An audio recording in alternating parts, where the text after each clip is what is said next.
Ya está en el aire Juan Manuel Cao. A fondo. Muy bien, como vieron en el noticiero, peloteros cubanos ya están en el sur de la Florida. Esas son las imágenes del momento en que llegaban tras ser despedidos en Cuba por Díaz-Canel como representantes del deporte revolucionario. Uno de ellos, y eso es muy curioso, vive aquí en los Estados Unidos, tuvo un contrato millonario en las grandes ligas, y otro tengo entendido que vive o juega incluso en México, algo que podría ser inédito. Nos acompaña el periodista deportivo Jorge Morejón. Muchísimas gracias por estar acá con nosotros. Había toda una especulación, si venían, no venían, están aquí ya. Sí, están aquí para enfrentar un torneo complicado donde hay 8 equipos, varios de los mejores potencias, de las mayores potencias beisboleras del mundo: Estados Unidos, República Dominicana, Puerto Rico, Venezuela, Canadá, y solamente una plaza estará en juego para los Juegos Olímpicos de Tokio. El que gane el campeonato irá a Tokio. Los que queden en segundo y tercer lugares irán a un torneo de repechaje en México para buscar la última plaza restante para Tokio. Yo creo que la tienen muy difícil, el equipo Cuba la tiene muy difícil porque, entre otras razones, es un equipo muy viejo, un equipo donde hay jugadores como Frederick Cepeda, que fue un gran jugador, pero ya tiene 41 años, tiene a un jugador que milita en la liga japonesa, Alfredo Despaine, que está fuera de forma y lesionado además. De todas maneras lo trajeron. O sea, esto es nuevo de que jueguen en un evento internacional peloteros que están en otros lados. No, no es nuevo, no es nuevo. Hay algunos peloteros contratados por Cuba en la liga profesional japonesa, como Alfredo Despaine, Livan Moinelo, que es un lanzador relevista zurdo, que juegan en la liga japonesa y están en el equipo. Pero de las grandes ligas, porque tenemos el caso que ha causado sensación de este pelotero. Esto sí es inédito. Erisbel Arruebarruena. ¿Cómo se llama? Erisbel Arruebarruena. El padre fue Bárbaro Arruebarruena, que fue lanzador de... Pero él es tercera base, ¿no? Él es shortstop. Ah, shortstop. Él es shortstop. Arruebarruena fue un pelotero que escapó de Cuba, firmó un contrato de $25 millones con los Dodgers de Los Ángeles, no dio la talla, incluso tuvo problemas disciplinarios, que tuvo 2 suspensiones. Cuando te suspenden por problemas disciplinarios, el salario no te lo pagan. El resto él tiene que haber perdido en esa jugada algunos millones, pero el resto sí se lo tienen que pagar, aunque no haya dado la talla. Él llegó a jugar en Grandes Ligas brevemente. Se tomó un cafecito. ¿Pero los $25 millones los perdió? ¿O No, se los tienen que pagar. Pero tú dices que fue por problemas disciplinarios. No, el tiempo que te suspendan, él lo suspendieron. Ah, el tiempo ese no te lo pagan. Ese tiempo no te lo pagan. Bueno, sin embargo, él vive aquí. Él vive aquí en Miami. Tiene su familia aquí, porque eso fue lo que dijo cuando lo entrevistaron. Veamos.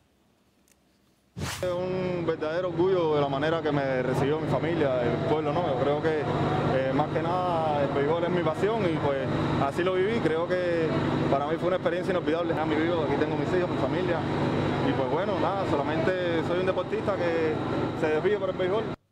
Él se repatrió para poder jugar. Tiene la mascarilla rota, ¿eh? ¿La tiene rota? Sí. Pero él dice que esto no es política, veamos.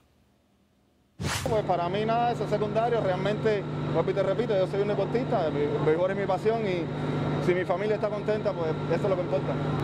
Sencillamente nosotros somos peloteros, yo no he visto a nadie aquí haciendo una campaña en ningún lado ni nada, pues nada, aquí en Japón, en México, donde quiera, yo juego en todas las ligas internacionales que he podido jugar y no hay nada política, solamente es béisbol.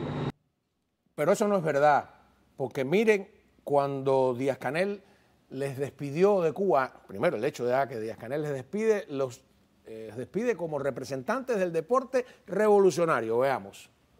Por otra parte, refleja la responsabilidad, el sentimiento ese de defender la patria, defender también la revolución desde el deporte revolucionario.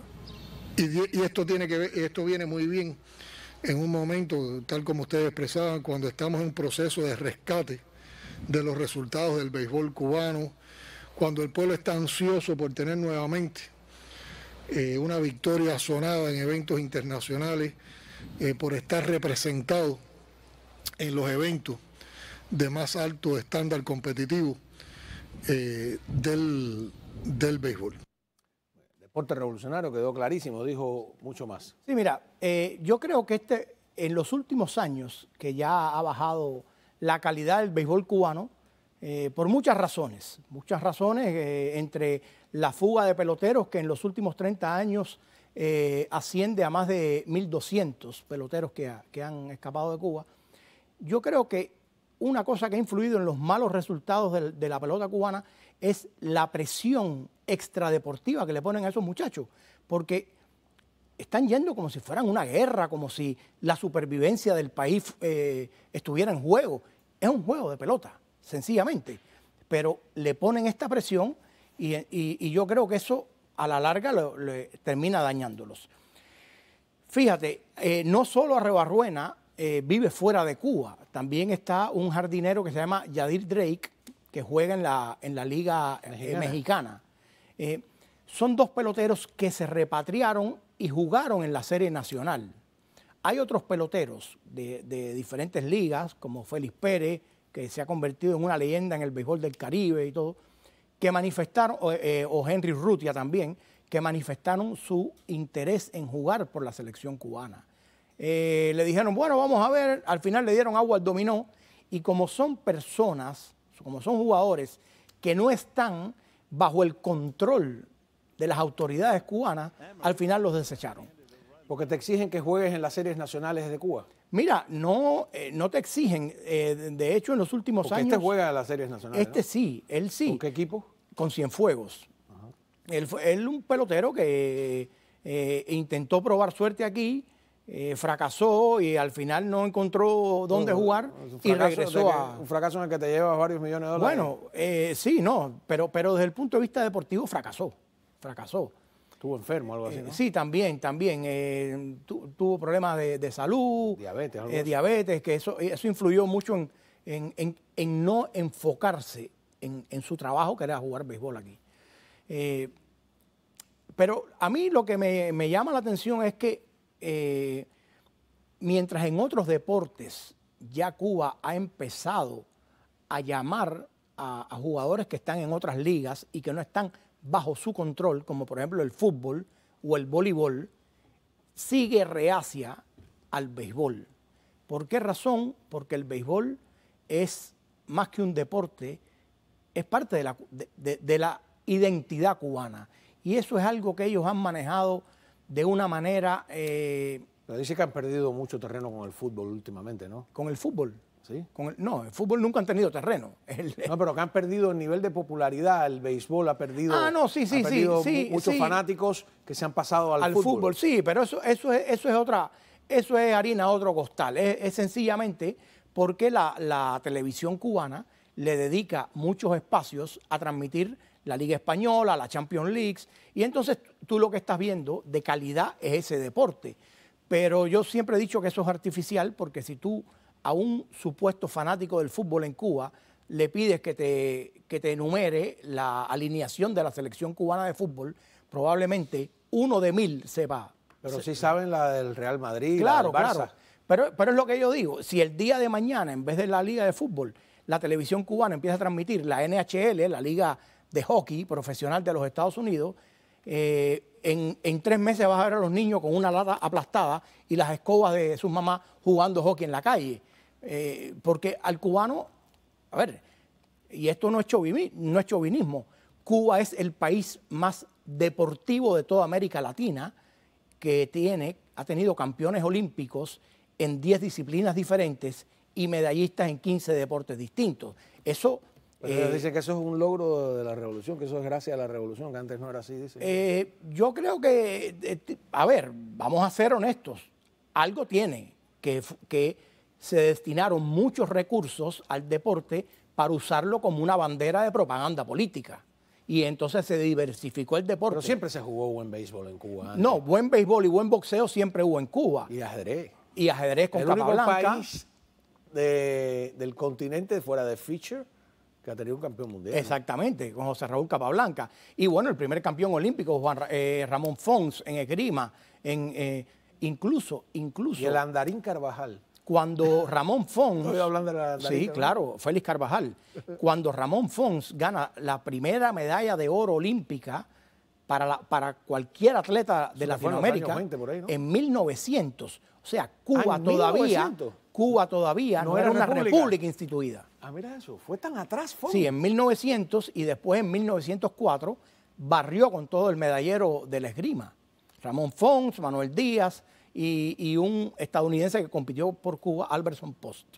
Había una afición a la esgrima. Fíjate que Oreste Ferrara, que fue embajador de Cuba aquí en los Estados Unidos, donde mismo está la embajada ahora ahí, ese escudo lo mandó a poner él, daba clases de esgrima a los otros diplomáticos dentro de la embajada. No, y después ya en los años finales, en los 90, Cuba tuvo un gran equipo de esgrima con medallistas olímpicos y mundiales. Taimí Chapé, por ejemplo, que fue un caso, Taimí Chapé, hija de Pedro Chapé. Ah, te iba a decir. Hija de Pedro Chapé y El basquetbolista. El basquetbolista, Taimí Chapé, recientemente fallecida aquí en Miami.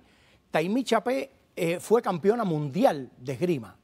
Y entonces, una mulata espectacularmente bella, y se casa con un español y se va a vivir a España. Y le dice a Cuba, yo voy a seguir compitiendo por Cuba. Y le dijeron, si te fuiste, sí, no. A tantos, ¿no? Cuando, muy bien, tal como estábamos contando, estos peloteros dicen que no, que ellos no tienen nada que ver de política, pero van a ver en estas imágenes, ellos le regalan un uniforme a Díaz-Canel, quien a su vez los despide como representantes del deporte revolucionario. Ahí vemos el momento que le está regalando el uniforme para que se lo ponga, ¿no? Díaz-Canel es capaz de ponérselo, ¿no? Porque aquella vez que salió disfrazado con la bandera, es de una cursilería tremenda. Pero bueno, ese no es el tema. El tema es que hay mucha gente... la pregunta, seguimos hablando con Jorge Morejón, especialista en temas deportivos, periodista. ¿Estaban obligados a darle la visa a estos peloteros que Sí. le abrieron la embajada solo para ellos? Sí. Cuando un país se compromete a organizar un evento deportivo, está en la obligación de darle la visa a todos los equipos participantes, a todos los deportistas participantes. De hecho, eso, claro, eso en Cuba la gente no lo maneja como tal, y era una de las justificaciones que han usado a lo largo de... Cuando no quieren que vengan. Cuando no quieren que determinado pelotero venga, dice, mira, no te dieron la visa a ti. Pero cuando un país entrega el listado de su selección nacional de cualquier deporte, estos son los que van a ir, el país como organizador está en la obligación de garantizar la visa a todos los deportistas. No, y siempre lo hace, como vimos aquí también, a pocos días de que se celebre el evento. Otras veces se han justificado, se están demorando con las visas, etcétera, que es en realidad que ellos no han querido ir y ponen ese cuento. Hay muchas personas llamando a las oficinas congresionales porque están tratando de gente que tiene visas humanitarias, que tiene casos dramáticos de niños que se están muriendo, enfermos que necesitan, y sin embargo no hacen ni siquiera una excepción para tramitarle la visa a esas personas, y ellos están haciéndose una pregunta válida. Bueno, ¿y qué vale más, ese evento deportivo o la vida de un niño, por ejemplo, ¿no? Es un dilema complicado. No, sin lugar a dudas. Lo que pasa es que, ya te digo, esta era una obligación que tenía el gobierno de Estados Unidos como país organizador del evento. Ya, bueno, el hecho de que la embajada esté cerrada, sabemos cuál es la razón. Claro. Y además en los últimos días cada vez sale más información sobre los ataques a los diplomáticos. A ver, varias preguntas deportivas para cerrar. Uno, ¿sería la primera vez, si no califican, que Cuba no califica para una Olimpiada? ¿En béisbol? Sí. Sería la primera vez. Sí. ¿Tú crees que existe la posibilidad de que no, bueno, ya lo dijiste, que no califiquen o clasifiquen? Si clasifican es un milagro. ¿Sí? Sí, yo lo veo como un milagro porque ya te digo... ¿Pero los puede favorecer esa cosa de aquí hay muerte súbita?